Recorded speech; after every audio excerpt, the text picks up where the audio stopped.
I'm gonna. Oh, tonight's speaker is Karina Alden. Karina Alden is a space weather analyst and outreach coordinator with the Moon to Mars Space Weather Analysis Office in the Heliophysics Science Division at NASA's Goddard Space Flight Center. Everyone, welcome Karina Alden. Thank you.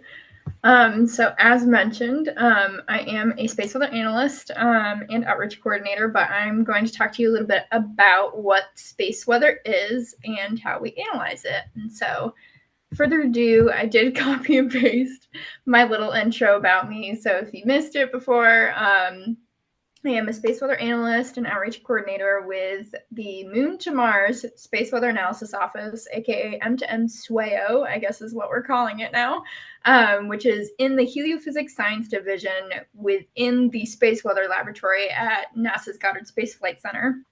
And as part of this team, I have the pleasure of analyzing any eruptions from the sun, and I'm going to go over what all those eruptions may look like. But I basically, when someone asks me, what do you do for work? I typically say, I stare safely at the sun. It's very important to say safely in support of NASA's human and robotics missions while also communicating the science with the public. So that's a little bit about me, but I wasn't always a space weather analyst. Prior to joining the Moon to Mars team, I grew up in Western Massachusetts in the Berkshires, if you're familiar with it. Woohoo! It's a gorgeous area. It's a very, I would say, kind of empty. It's not too populated. So I basically grew up kind of in the boonies. I went to really small schools, so it gave me a lot of opportunity to explore different opportunities and what I wanted to do. As I was getting close to graduating high school, I thought that I would want to do astronomy. However, a conversation with my mom and looking at Google for jobs in astronomy, only one popped up in Australia, and she said, absolutely not. And so I ended up changing gears and looking at meteorology, so studying weather on Earth. However, when I got to college and I decided to go to a college in Vermont, it felt very much like home. It was called Linden State College. It's now called Northern Vermont University at Linden. Or actually, it's called Vermont State University at Linden. It's changed its name a couple times recently due to unifications. But I went to this beautiful college up in the Northeast Kingdom of Vermont and had the wonderful opportunity to study under some of these great professors. However, I quickly discovered that meteorology was not for me. I was not interested in terrestrial weather. It was more of a hobby for me rather than a passion to do in real time. But I did have the opportunity to attend a conference. And at this conference, there was a space weather section. And I thought, well, what's space weather? I got to know. And so I attended the whole week of learning about space weather, and I discovered that it was something I was really interested in. I didn't understand most of it. I just know that there was really pretty pictures of the sun, and I was intrigued. There was a lot of questions, a lot of unknowns, and I wanted to be part of the group of people solving the questions. And so I ended up doing 4 summer internships. The first one was at the National Solar Observatory when they were located in Sunspot, New Mexico. And I studied solar irradiance variations. So looking at spectral lines of the sun versus my summer internship after that, I was at Southwest Research Institute, which was located in Boulder, Colorado. And I spent a summer studying coronal mass ejections, which I'll get to tell you and show you a little bit more about what those are. And then I spent 2 summers at NASA's Goddard Space Flight Center, which is where I am now, each doing 2 different internships. So one was more about space weather impacts on Earth, and so looking at what was called ionospheric precipitation. And then the summer after that, I got to go back to looking at the sun and studied more about solar filaments, which we'll talk about as well. And so I had done all of that. And then I graduated college with a bachelor's in applied mathematics and minors in physics and atmospheric science.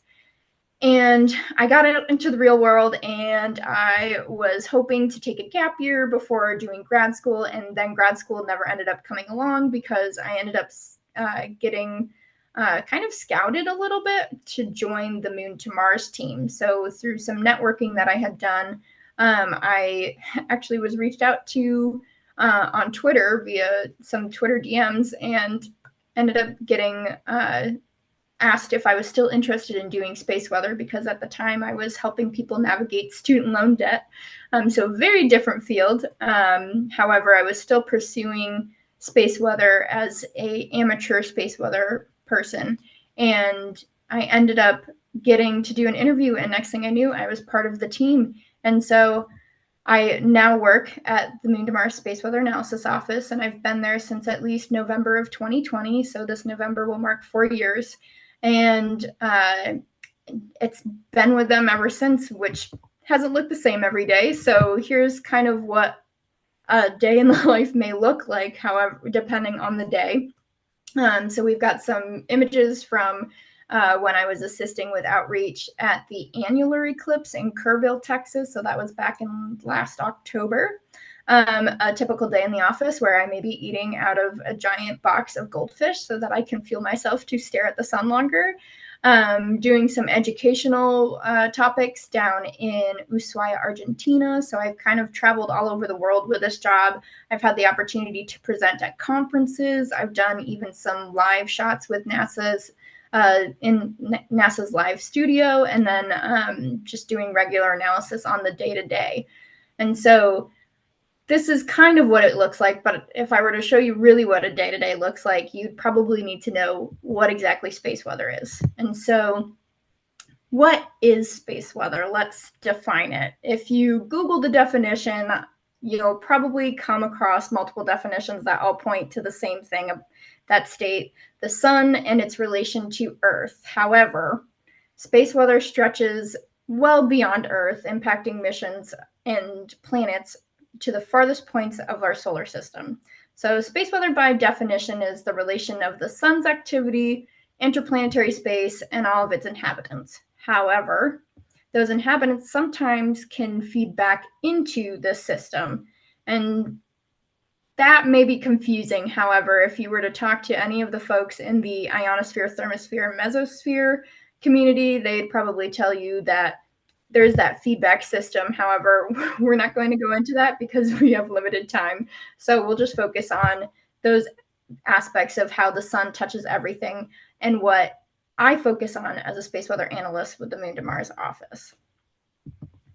So this is kind of the umbrella of space weather. And so we're going to walk through a good chunk of these, possibly not every single thing, but we're going to try our best. So there's a lot of different eruptions when it comes to the sun. We've got solar flares, we've got filament and or prominence eruptions, we've got coronal holes, there's coronal mass ejections, there's solar energetic particles, and then closer to the Earth side of things, we've got arrival signatures, which we also look at other locations, which include some of our other spacecraft in the same orbit as Earth, but ahead of Earth, as well as at other planets like Mars. And then we have geomagnetic storms, which is Earth-based, and then we have a modeled magnetopause crossing, which I will get into that as well, but that is also Earth-based. So when it comes to solar flares, we monitor them using a satellite called the GOES satellite, which is one of NOAA's missions. And then we also monitor them through one of the satellites called the Solar Dynamics Observatory. So this image in the background, which I'm realizing this probably is covering it a little bit, but we have this very bright portion here. And what you're seeing in this bright spot here is actually the solar flare. So I'm pointing out in a timeline. So this plot is showing you basically the flux that's ingested from all of these bright eruptions on the sun from a satellite. So this plot is from the GOES satellite, and this image back here is from the Solar Dynamics Observatory. And so what you're seeing here is actually just a snapshot image of the flare that's happening here. And so a solar flare, as I should define it probably for you, is a sudden brightening observed over the sun's surface, or in this case, the solar limb, which is interpreted as a large energy release. Many flares are usually followed by mass ejections from the solar atmosphere called a coronal mass ejection, but they don't always have to produce a coronal mass ejection. If there is a coronal mass ejection, it can include electrons, ions, and atoms that will be pushed through the atmosphere of the sun, which is called the corona. And basically, this big plume of cloud with all of these charged particles gets pushed through space and can impact missions. And so in this image, we're actually seeing what is called an X 1.5. And so you may be thinking, okay, how do we have this classification? What does X really mean? So if you look on the side here, there's actually lettering. And so we have classification of flares. We have A-class flares, which usually are all the time flares is how I like to call them. It actually doesn't have a name for it. B flares are your typical background flare. C-class flares are common, so we get these fairly commonly. M-class flares are considered major flares or moderate flares. And then X-class flares are extreme flares or very strong flares. And so in this case, this flare was produced as an X 1.5, and the value comes from how high the flux is here. And so A, B, C, M, and M-class flares all cap at the 10 mark. So basically, it's logarithmic. So you have you can have an A1 through A 9.99999 class flare, but if it were an A10, that wouldn't exist, because once it reaches A10, that's technically a B1 class flare. And then the same with C-class flares and M-class flares. However, with X-class flares, kind of similarly to how we think about tornadoes and scaling tornadoes or scaling hurricanes, they have a cap of that fifth marking, right? So with tornadoes, they have the EF 1, 2, 3, 4, and 5. It doesn't matter how high the wind speeds may be for a tornado or for a hurricane. If it reaches category 5, there's nothing above that. So in this case, that's how it is with X-class flares, is that there's nothing above it. And so with this, solar flares, as I mentioned, are often associated with coronal mass ejections, aka CMEs, but they can occur without producing a CME, and CMEs can also occur without a solar flare. So you might be wondering, how can a coronal mass ejection exist without a solar flare? Well, we have another cause of filaments and prominences. So in this case, we're actually seeing, and I'm trying to think if this is a video or not. I don't think, it might be. Nope. I don't think my video worked. Oh, darn, sorry. So in this case, we can see on the left, we have this lovely filament material here. So this is a filament / a prominence. So when they were first looking at, when astronauts were first, or sorry, not astronauts, when astronomers were first observing the sun through telescopes, they were seeing basically these dark marks on the sun. And then they were also seeing these bright marks on the limbs of the sun. So you can see these bright portions. And so they labeled these prominences, and then on the disk, they labeled these filaments. Well, the more we started observing the sun, we quickly learned that they are the same thing. And the reason they look different is because they look bright amongst the very dark background of space, but against the brightness of the sun, they end up looking very dark.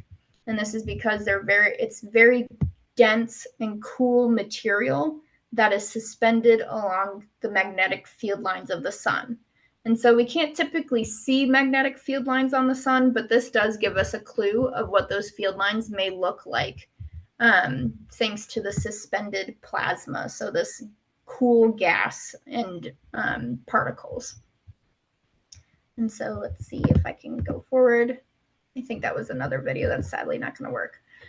So these, to give perspective to scale, are enormous. So as you can see here, Earth is just a tiny little dot compared to how large this filament could be. And when it does finally erupt, we can see those coronal mass ejections. And so these are some images to show that basically with this one, as it erupted, we ended up seeing this big plume of material coming from the sun. And then there was a filament erupting here, and we can see this giant plume as well coming from the sun. And this is what we have as the coronal mass ejection. And so we're going to look a little closer at this one here. And so we can see in this, and this is another spacecraft. This is all viewed from the SOHO spacecraft. So the SOHO spacecraft has two what are called coronagraphs. And basically what a coronagraph is it's an artificial eclipse. And so we have this disk called an occulting disk that gives that artificial eclipse look. And what it's doing is it's blocking out the brightest parts of the sun. So it's blocking out this disk that we can see here. And then we can get this occulting disk here. And basically what we're end up seeing is this white circle is showing where the sun actually is. And so we're blocking out even more than what the sun covers to make sure we're blocking out the brightest part of the sun, so we can see that what's typically more faint and more difficult to see, which is this coronal material from the sun's outermost layer of the atmosphere called the corona. And so this is a coronal mass ejection, and we can actually see there's very bright portions in here, and that's due to that filament that erupted with it. And then this is even further out in the field of view, so the sun, you can see perspective-wise how large it looks here compared to how small it looks here, and then an even larger occulting disk showing us how incredibly large these coronal mass ejections are. And what my team gets to do is we get to try and measure these using a measuring tool. However, to give you an idea, so this is a video that should work. I tested this one out.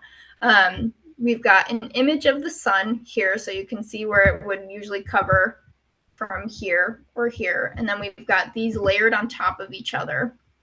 So I've got a layer of the SOHO C2 coronagraph and then the SOHO C3 coronagraph on the LASCO instrument. And then in the middle here, I've got an image of the sun from the Solar Dynamics Observatory, specifically the Atmospheric Imaging Assembly instrument. And basically what you're going to see here is a CME that we had back on June 8th of this year. And this CME was related to solar flaring. So we're going to see a little bit of a different looking CME. And I'm going to let that play through so you can see how large these eruptions are. This is a really large CME, or coronal mass ejection. And if you noticed, following the eruption, we suddenly started to have all of this particles in here. It kind of looks like snow in the coronagraph. And that is actually from the observing spacecraft getting saturated from the solar energetic particles that just erupted from that solar flare. And so that leads me to the next part, what we can measure, which is solar energetic particles.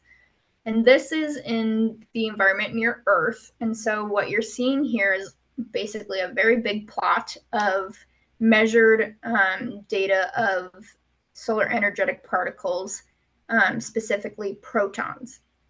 And so this is measured proton data. And we can see that there's all these different channels, but the main ones that we worry about at NASA is the greater than 10 MeV channel and the greater than 100 MeV channel when notifying NASA missions.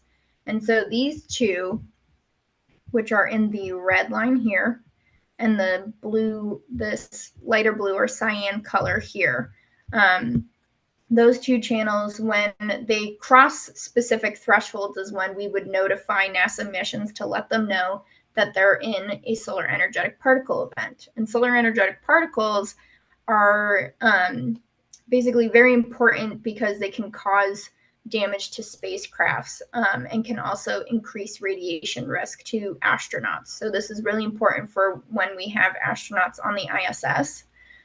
This is also really important when we have astronauts as they are trying to go to the moon and eventually to Mars. And so Here we can see that we did have, following the August events, I believe that this was this year, we had an increase, if not this year, then last year. We had this increase in the greater than 10 MeV channel, and then we had another event that caused an increase in the greater than 10 MeV channel, but not too much to disruption in the greater than 100 MeV channel. I just want to confirm MeV is million electron volts. Yes, thank you. Okay.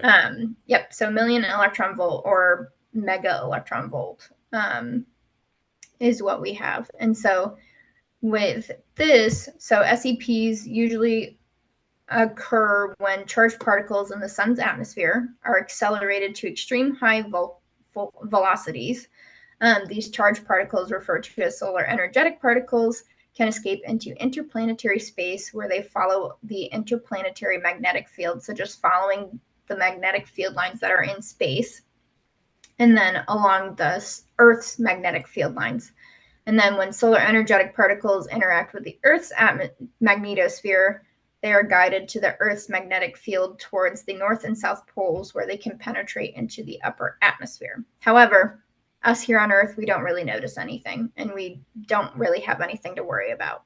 But this can be important with missions as well. And so this is another example where we had quite a large, and this is the June 8th event that I pointed out from earlier this year that had that beautiful large CME that we just saw in the video. This is where we can see we had a very quick event, a very energetic event. And so you could see that in the imagery, but now you're also seeing the data that shows how strong this event ended up being. And so with the previous event, we can see that this red line didn't really move at all. It moved very little, but then with this more recent event, we had a big jump. And so it was a very energetic event. Karina? Yes. At what value would our satellites be impacted? Greater than 10 MeV? Is there a number that says in jeopardy? So I don't know about specific numbers for when they be in jeopardy. I know that when we notify for the greater than 10 MeV channel, we follow what the Space Weather Prediction Center at NOAA does. And so basically they have guidance to do when it crosses the 10 PFU value here. So the proton flux unit here, that's when you would notify for a threshold crossing in the greater than 10 MeV. So that's that cyan color. So you can see here it very quickly crossed 10 PFU and was at nearly, I think, 1,000 at its peak. And then the greater than 100 MeV channel, which I believe they're more concerned of in terms of astronauts, but I'd have to double check that, is usually the 1 PFU threshold. So it crossed that as well and was almost at 10 PFU here. So very, very quickly crossed values here. But if we go back to this one, we can see that this event wasn't as strong. And so the cyan had only crossed, I'm sorry, I've been pointing on my other screen. You can't even see where I've been pointing. So the cyan color, the 10 MeV here, or the greater than 10 MeV crossed this 10 PFU threshold here, while the red stayed well below its 1 PFU threshold, versus if we go here, this greater than 100 MeV crossed the 1 PFU pretty quickly, and then this cyan color crossed the greater than 10 MeV's threshold of 10 PFU pretty quickly as well. Hopefully that helped answer the question. Thank you. Mm-hmm. So another thing that we can see are coronal holes, and they probably sound scary because it sounds like there's a hole in the sun, but I promise you there's not. With coronal holes, it's basically this beautiful gap we see here, this dark region here within the solar corona, showing basically where the magnetic field lines on the sun don't quickly come back down to the sun. So basically there's escape in the atmosphere of the solar corona that's allowing all the material to come out. And so it causes this dark appearance to show in the imagery. And so what happens from that is that basically all of the material that's escaping from here causes a fast solar wind. And so a solar wind, when we look at this image here, which I apologize is probably very difficult to understand, but basically what you're looking at is you're looking at a top-down view of the solar system, and you're seeing some of the missions we notify here. And so in the middle here is the sun. This yellow dot here is Earth. And then we've got a bunch of other missions and other planets labeled here. But the important thing is to see that there's this spiral going on. And basically what you're seeing with this spiral is what's called the Parker spiral. And so because the sun is rotating, but it's constantly emitting a solar wind, which is basically just a stream of particles and material, we end up getting a spiral as it spins. If you think about it, the sun is kind of like if you were to put a string on a tennis ball and then you dunked it in water and you took it out of the water and you spun it and you watched all the water escape from the tennis ball. That's kind of what the sun is doing. The sun is the tennis ball, and as it's spinning, it's letting out all of this solar wind. And so we have slow solar wind when it's basically capped here. And then we also have fast solar wind, which comes from these coronal holes. And so with this coronal hole, we can actually model where we think we may get a high-speed stream. And so a high-speed stream at Earth is basically just when we have this solar wind, this fast solar wind, which usually isn't very dense material. It's pretty thin, but it's very, very fast, like usually... in this case, this is pointing out this red here, this orangey red is in between 550 to 900 kilometers per second. So probably in the 600 to 700 kilometers per second speed, versus a slow solar wind, which you'd see in the blue here, is more closer to 250 to 300 kilometers per second, which is usually what we see on a day-to-day. So if this was to rotate, so the sun rotates from left to right, when we're looking at it. And so as this keeps approaching the right side here, we would usually get magnetic connectivity at Earth. And so what I mean by that is basically those magnetic field lines on the sun stretch out and they can connect to various points in the solar system. And so in this case, as this rotates, we would eventually start seeing that fast solar wind here at Earth. And with that, that strong solar wind can usually drive, as well as coronal mass ejections, can drive geomagnetic storming. And so if you haven't seen the Northern Lights before, it is incredible. As we were talking a little bit earlier before we started the stream, I recently got to see my first aurora. I actually put in a little picture of myself seeing the aurora for the first time on a drive back from a friend's wedding. So I saw them in Minnesota. There's actually a group that's called Aurorasaurus.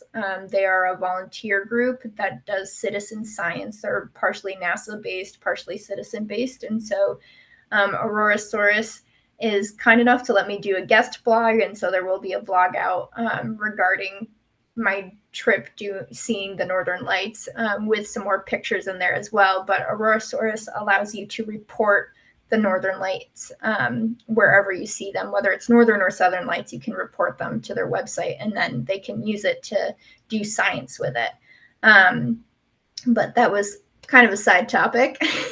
So in this case, with geomagnetic storming, we have a KP index, which is a planetary index. So like I was talking about how on Earth we have indexes for tornadoes and for hurricanes, we also have indexes for solar flares and then for geomagnetic storming. And so with geomagnetic storming, we have this index where basically you have G1, G2, G3, G4, or G5 storming. And in May, we reached G5 conditions, which is the first we've reached in, I think, a solar cycle or two. But the one in August, we reached G4. So we had a KP of 8, so a planetary index of 8. And so the planetary index is, I believe, based off of magnetometer data from multiple sites across the world.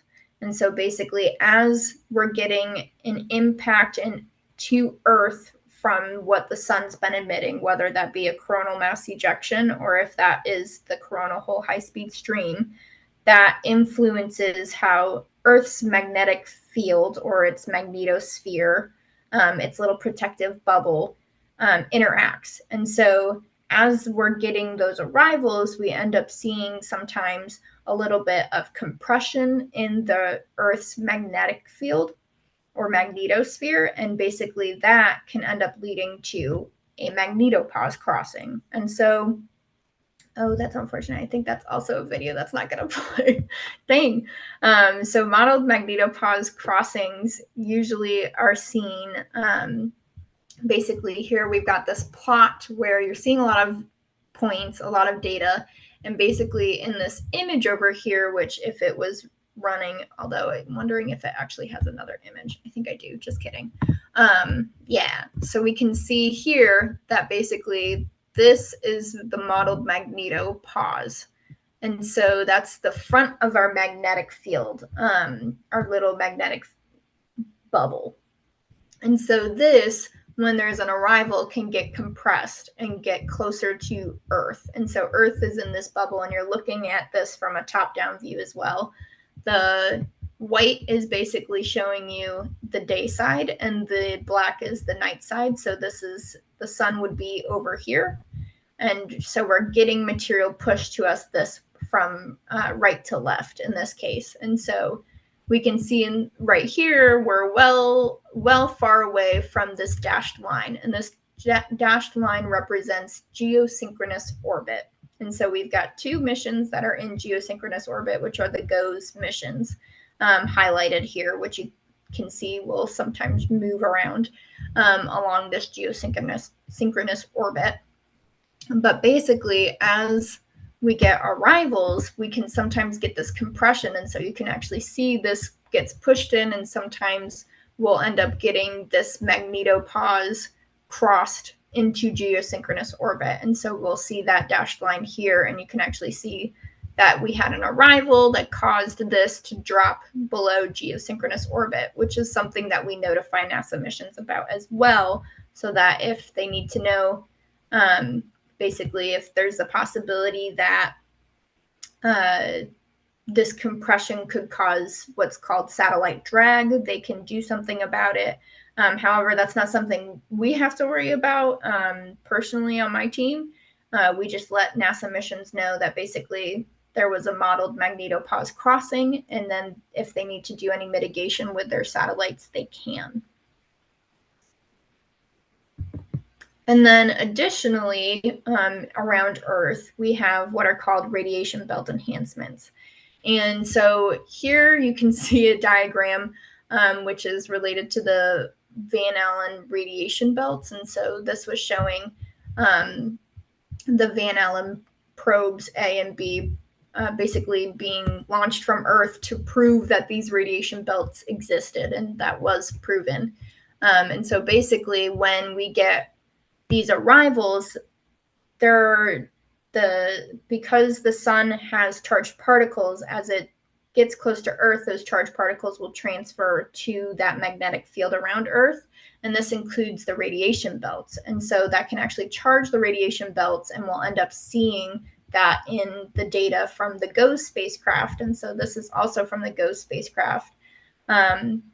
And this is electron data. And so basically we're seeing this is what it would normally look like when we don't have anything going on. But then if it gets charged up, we can actually end up getting elevated values. And so from NASA's missions, we notify them to let them know that the values have gotten high enough that they should know about it is when it reaches the 1000 PFU threshold. So in this case, that's around this line here. So we just briefly earlier this week had a radiation belt enhancement is what we would call it. But as you can see, it dropped pretty quickly after that. And then we've had a little bit of higher values again, but for the most part, it's been pretty low due to how much activity we've had from the sun. And so this is kind of the end of the explanations that I was going through, but in an ever-growing technological world, space weather impacts us all. And so the causes from the sun that we can see is sometimes radio blackouts through changing the structure and composition of the ionosphere, which the ionosphere is one of the layers on Earth, in Earth's magnetic field or in Earth's atmosphere and whatnot. And so we can get sudden ionospheric disturbances from that, X-ray and EUV emissions lasting minutes to hours from that. We can have radio impacts. So one of the ones that I learned about when I was first learning about space weather was how the sun's eruptions can impact GPS signals. And so sometimes you may be driving down the road and your GPS starts acting all wonky. It's possible that it may be just your phone acting up, or it could be that we're seeing some interference from space weather. And then additionally, we can see that radiation is impacted to airlines. So a lot of the US Air Force has their own space weather group. They like to know what may be going on so that they can ensure that there's no problems with being able to talk to their flights. This also happens with regular flights. So if you maybe were originally supposed to have a polar flight, maybe you're flying from like the US or Canada and you were going to fly over the northern pole to go over to Russia or something, your flight may be canceled or redirected if there is enough going on space weather-wise, because basically they need to make sure they can communicate to the airline, and if they lose connection, that can be problematic. So sometimes that can be caused by space weather. And then there can also be damage to spacecraft's electronics. This is very important. And so on our team, I know that we sometimes get anomaly requests. And so basically some satellites may experience an anomaly where their spacecraft didn't work as expected, and they'll ask us to look and see if there was anything going on space weather-wise that may have caused any of those issues. And then the more intense storms can actually cause impacts to the power grid. And those are one in like a million. It's very rare to get those events. They do happen, but there's a lot going on in a lot of governments around the world that basically, like our government in the US has an action plan called the Space Weather Action Plan for what to do if there was a major detrimental space weather event to the electrical grid. And so this is one of the many things, but it's not something that the everyday person really has to worry about. I would say most people who know about space weather, they just are hoping to see the northern lights. But for us at the Moon to Mars office, we like to know what's happening so we can notify multiple missions. And so this is just one of the models we use that shows it's got a CME, so one of the coronal mass ejections. That's what that bubble is that you're seeing go out there. This is modeled into a background solar wind. So this is a movie mode of the version of one of the images I showed you earlier. So the sun is in the middle here. We've got Earth to the right here, and then the multiple missions that we notify. And so that includes the Stereo Head spacecraft, which is one of the spacecraft that is a solar mission. So it looks at the sun and gives us imagery for measuring these coronal mass ejections, along with the SOHO spacecraft.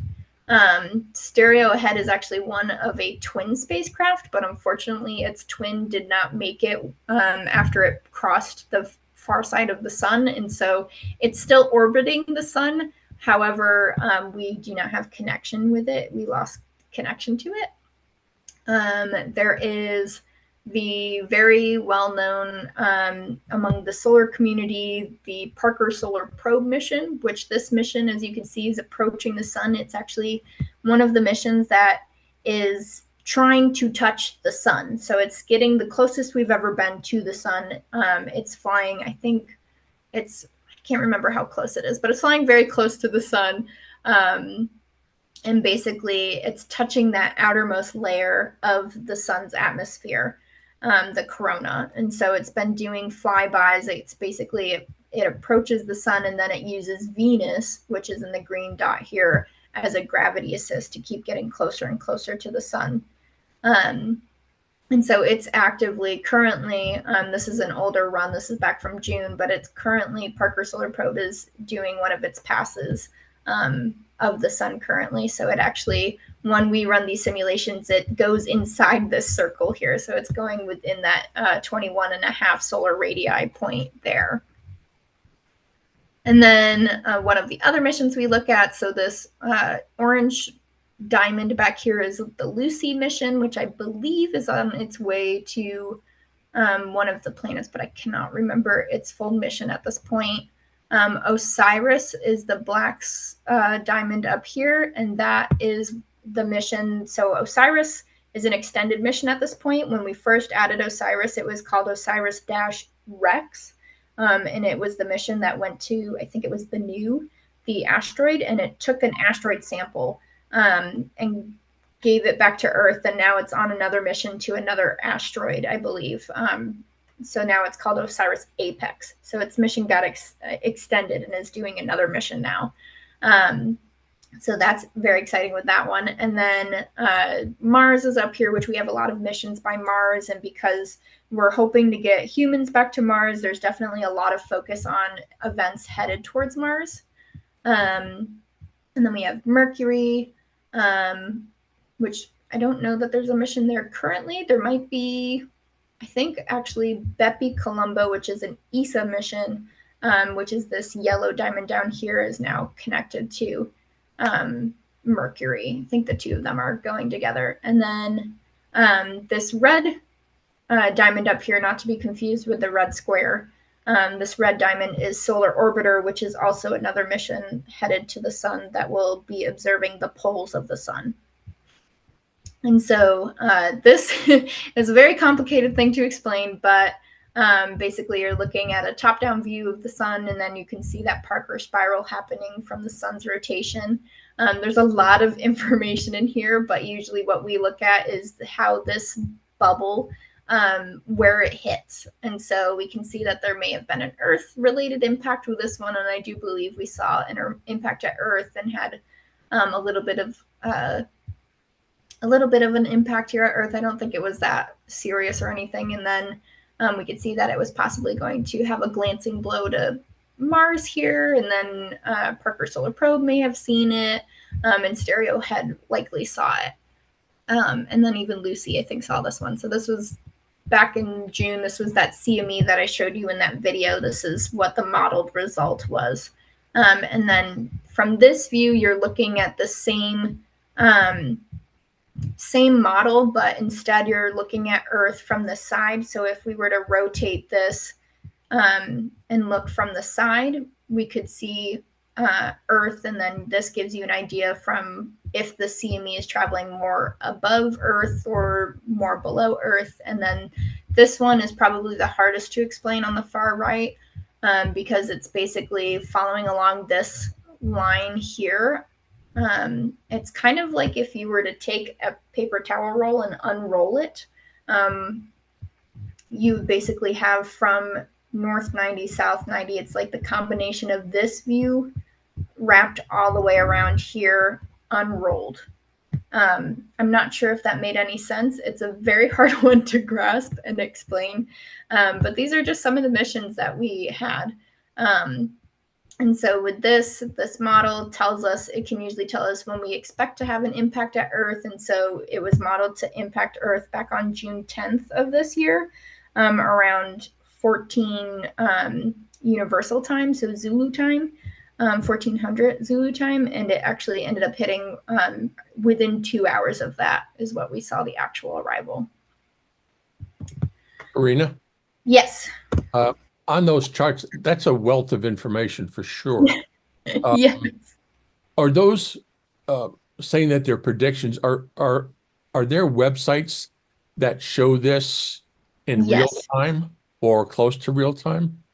Yes. Yep, there is. And I can show that at the end of the slides. I can open up that website and show you.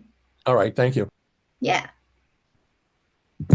And so this is just some of the missions that we work with. And so we can see that there's a plethora of them, but this is definitely not all inclusive. So we've assisted with some Mars-related missions, which includes MAVEN, and then the Mars Perseverance and Ingenuity rover and helicopter, OSIRIS mission when it was REX, and now we're assisting it with OSIRIS Apex, the Artemis missions, which is the next set of missions to send humans back to the moon and then to Mars. I know that I think the next launch is supposed to be no earlier than September of 2025. And that will be a crewed mission. There's already 4 astronauts selected to go at least in orbit around the moon and then come back. And then Artemis 3 is when we'll have boots on the moon again, which I think is no earlier than 2026.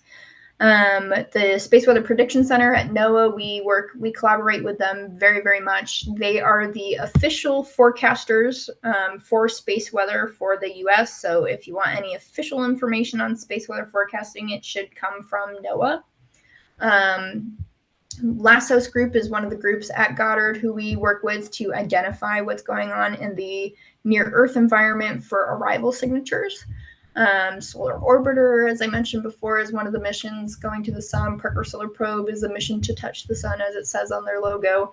The James Webb Space Telescope, we assisted them with their launch. We gave them space weather support for that and continue to give them space weather support with just a general space weather report every week. Solar Dynamics Observatory, we use them to observe the sun. Same with Solar Orbiter, Stereo. And then the Space Radiation Analysis Group, which is at NASA's Johnson Space Center in Houston, Texas. They're the ones that get to communicate directly to the International Space Station, or the ISS.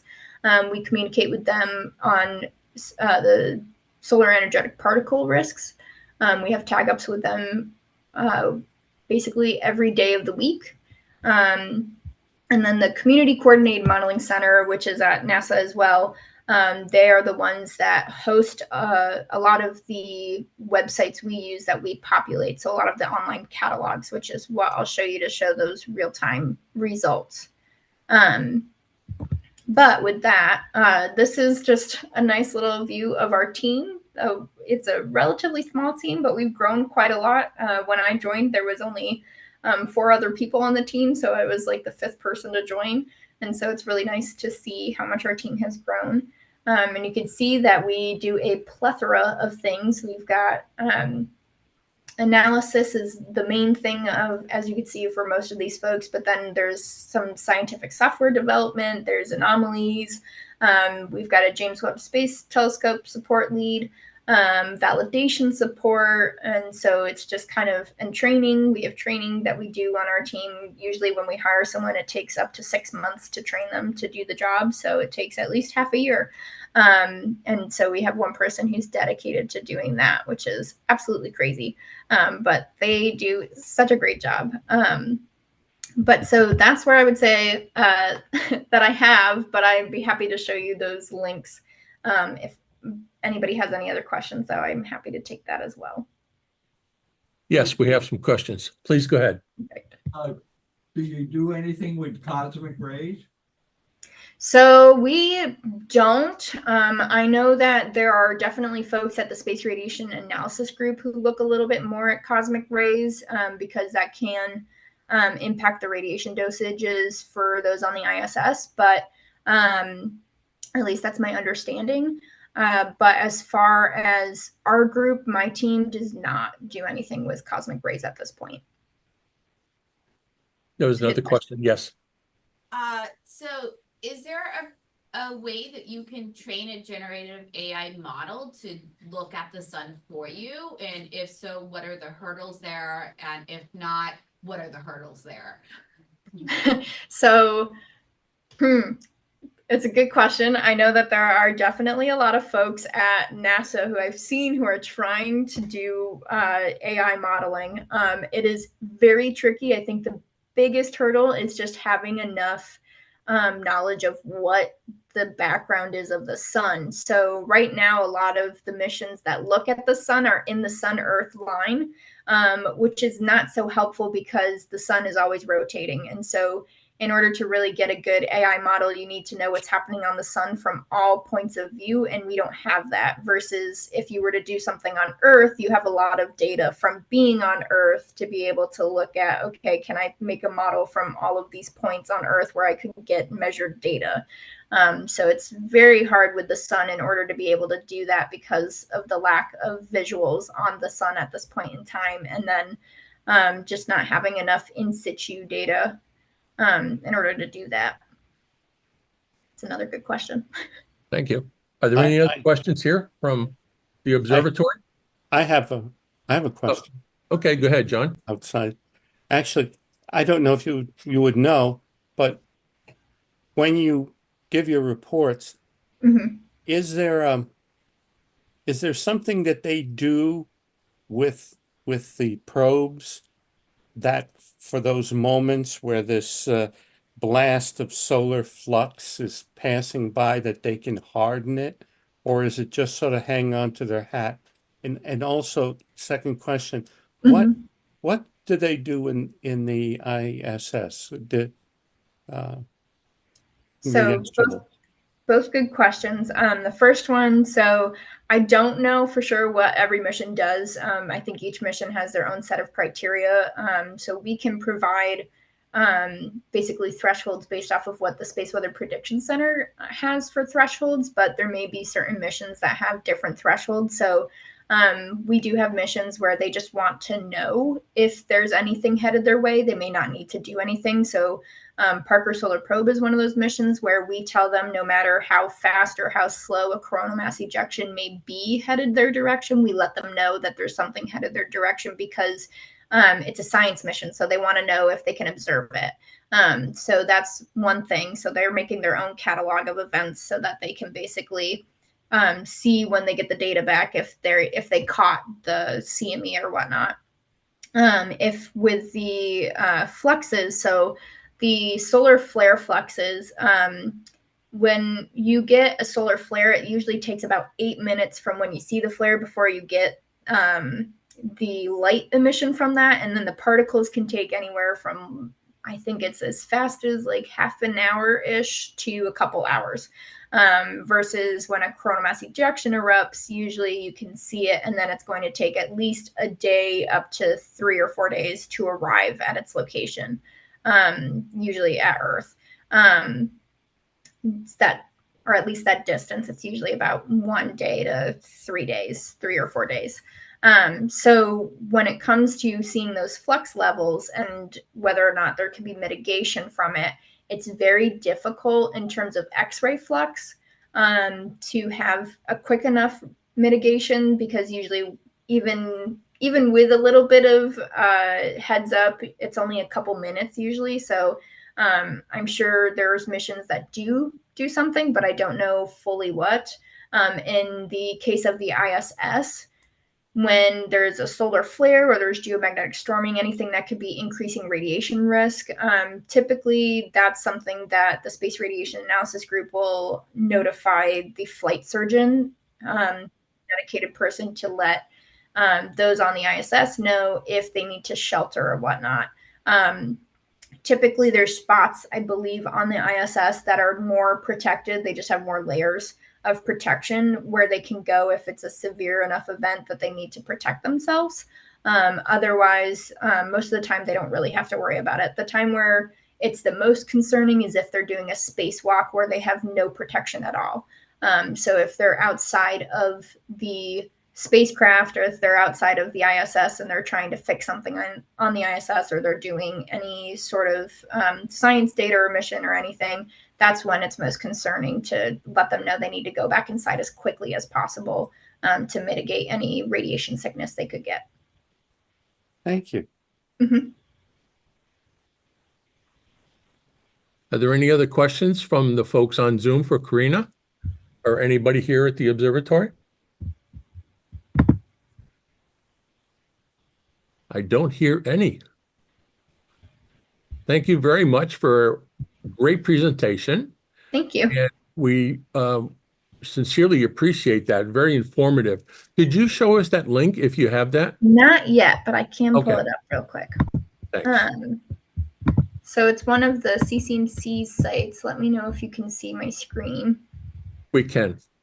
So the CCMC has what's called Donkey, which is the Space Weather Database of Notifications, Knowledge, and Information. And on this website, basically, you can search for space weather data here. And so if you wanted to see what happened, so I can look at what happened from whatever dates are available. I think this goes back quite a bit far, but if you want any of the Moon to Mars catalog data, that's from 2020 and forward.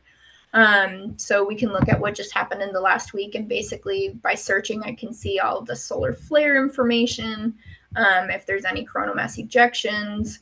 And so this is a very detailed catalog with all of the measurements. And then if there was any arrival signatures and where, if there was a radiation belt enhancement, what it was associated with, if there was any coronal hole high-speed streams, and then at the bottom here is the latest model runs, which are usually associated with the CME that was embedded in the model run. And so we can see the last one that we had a CME that was worth simulating was back on the 27th. Okay. Has the sunspot cycle, 7-year sunspot cycle, had any impact on your analysis, your data that you've been collecting and observing? Yeah, so I didn't even think to add information about the solar cycle. So the sun does have an 11-ish year solar 11 years, cycle. I'm sorry, I said 7. No worries, no worries. It's 11-ish. It's not exact, but it's 11-ish. And so it like indirectly impacts us in the sense that when you start reaching those peaks in solar activity and those higher you have more sunspots on the sun, you have a better chance of having more activity. So indirectly, it will give us more work. But if you have less activity, there's less to do. So right now, we're actually in solar maximum. So we're in that peak period. I don't know that we've technically reached solar max yet. I don't think they can say that you've reached solar max until you're actually out of solar max and you've seen a significant decline from solar activity and you've been out of it for a while. So, but we do know that we're at least approaching or in solar maximum at this point. So we're in the height of solar activity that we're expecting to have, and we expect to be in that situation at least for another year or so. Excellent. Well, thank you very much. We appreciate you presenting this evening. A round for applause for her. That was great. That really was. Thank you, Karina. Hugely informative, Yes. as he Yeah, understands. hopefully it wasn't too much information. I think that's the hardest part about space weather is that it can become information overload very quickly. I'm glad you're there to watch after us. Oh, it's so much fun. And like the other sites we get to use, we get to look at imagery. Like this is what I would do all day. We would just look at the sun in all these different colors and it would be so much fun. And then we look at all the timeline data and whatnot. So it's a lot of fun. There's a lot to look at. Yeah. Great that the technology is there. It's come so far along. It's incredible. Yeah. And I mean, it's incredible. Like the Parker Solar Probe mission is one of my favorite missions at this point because it's just so impressive that the heat shield on it works so well that I think it actually works a little too well, where they have to heat up the stuff on the other side of the shield because it does such a good job of protecting from the sun's heat that all of the electronics on the other side have their own heating system to make sure they don't go freeze from space, which is crazy. You're that close to the sun and you need electronics to heat it up. Yeah, it's crazy. It's actually impressive. Well, thank you again. We appreciate thank you very spending much. time with us this evening. Yeah, thank you so much. Thank you. Thank you. Thank you. Have a good night. I'm going to end our meeting now. Thank you all. Thank you. Thanks, Karina.